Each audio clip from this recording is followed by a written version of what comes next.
where did this journey start for you, and how much did you know about Lenny, his life, his music, his story, really? First, okay, but I just want to say how excited I am for you to watch this in IMAX. I just have to say we were really over the moon that we were able to mix and format it for this, and it really is, because it's a 1:3 aspect ratio for most of the film, it's really ideal for this. And Carey hasn't seen it, but it's just, it's really kind of the ideal way to watch it. It's a different film.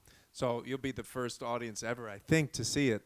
How much did you know about him, his life, sorry. his music? So No, it's fine. It's fine. I didn't know anything about Leonard Bernstein before. Wow. I just was obsessed with conducting, and then so I just started to do research, and then I unearthed this incredible relationship between Felicia and Leonard Bernstein, and so we made a movie about marriage, and it's all one musical element to his music. Did you know much about Felicia at all? What was the appeal to bring her to life, to tell her story? No, I didn't. I didn't know anything. I can't believe how big our faces are. Sorry. That's nothing. You've seen nothing yet. Yeah. No, I didn't know anything about. I didn't really know much about Leonard Bernstein.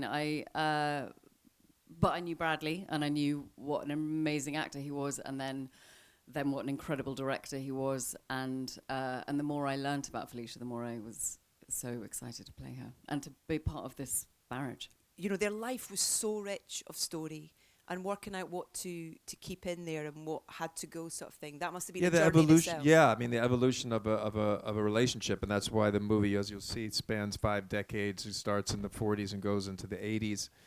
Because that was the way to track this dynamic, which was so unorthodox and haunting and funny and witty and inspiring, and really just seemed like that was the spine. So anything else that we had written, Josh Singer and I wrote the script, anything that we wrote that wasn't part of that spine had to go.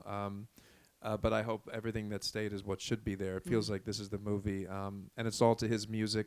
And one more thing about the IMAX, sorry, is because we mixed it, and this has its own. You mixed 4 IMAX, which is different than Dolby, and it's a really muscular sound. So I'm also curious. Again, 310.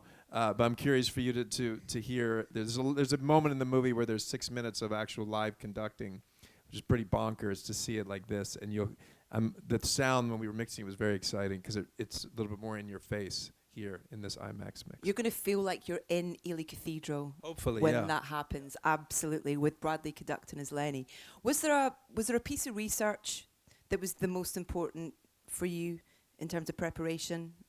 Well, there was these incredible tapes that there was a summer where a journalist, a writer called John Gruen went and spent a summer with both of them, with the kids and with the family, and he interviewed Lenny and Shirley, his sister, and there was lots of recordings, but there was recordings with Felicia, and he asked in depth what it was like to be married to Leonard Bernstein, and then also about her own life and career. And those tapes were just such an important. I mean, we just listened to them for days and days. I mean, that was such a centre of it, and also our relationship with Jamie, Nina, and Alex, who the film's dedicated to, who are the Bernstein children, who were just with us through this entire process. How was that process of casting the family, with the existing, with them actually still being around and kind of? Yeah, I mean, we just got lucky. All the casting was casting is so important, but we'll see what you guys think. I love the children who played them, and they had such unique upbringings, and it was just about casting people who you always try to cast people that you think are perfect for the role. And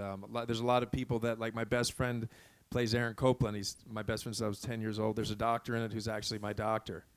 Handy. Yeah, there's a lot of stuff. There's a lot of the crew in the movie, So yeah, everyone had to be whenever in the you movie. could do not to act, actually. Yeah.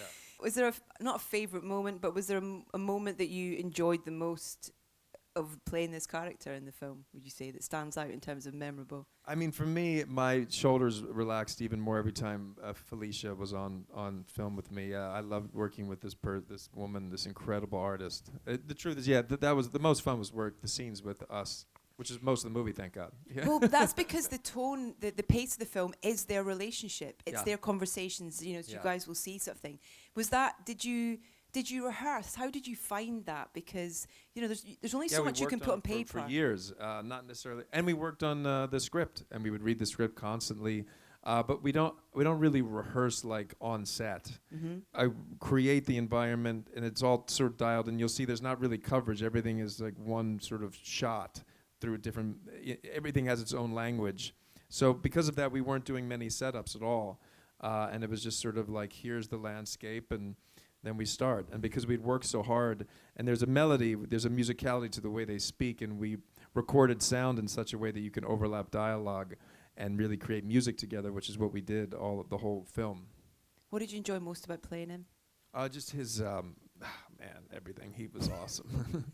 He's punk rock. I mean, Leonard Bernstein's punk rock. So he taught me just to be bold. I wouldn't have been so bold, fearless as a filmmaker if I wasn't playing him, directing the movie as him.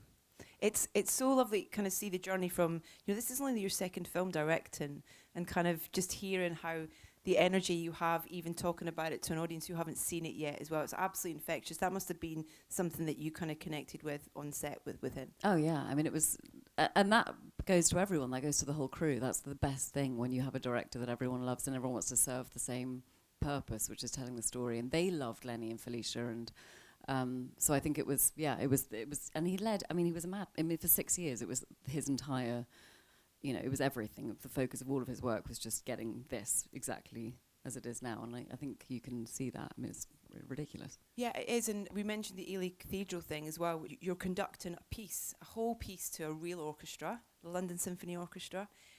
Even that one scene, the preparation going into kind of something like that, particularly when you're wearing different hats as part of this production, do you kind of have to leave all those other hats to one side whilst you're in that scene? It's all the same thing. Yeah, there's not one. There's not sort of bifurcated, or that's not the right word, but like split up. Yeah. But as long as I did the amount of preparation, but I'm so excited. I know I'm like a broken record for you to see that scene.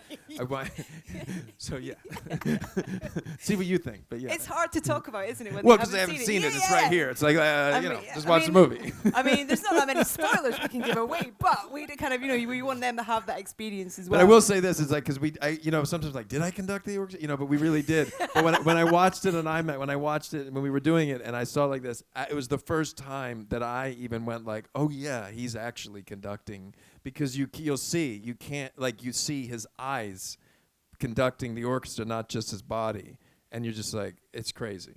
Were they hard characters to park, to say goodbye to turn off, to leave? I don't think we've done that yet. I don't. Thanks to us. I mean, he left me for sure, but in terms of talking with the melody that happens, and like some weird stuff, like I wore Chris Kyle's shoes for like 6 months, not his actual shoes, but what we made for his shoes, the guy from American Sniper. Yeah, I don't know. He's still in me in some ways, but not in like a behavior way. No, but you do sometimes sound a little bit. Do I? Okay. Constantly conducting everyone. I think we should let these guys watch your extraordinary film. Thank you so much for being here. Thank you for coming. I hope you enjoy it. Bradley and Carey, everybody. Thank you.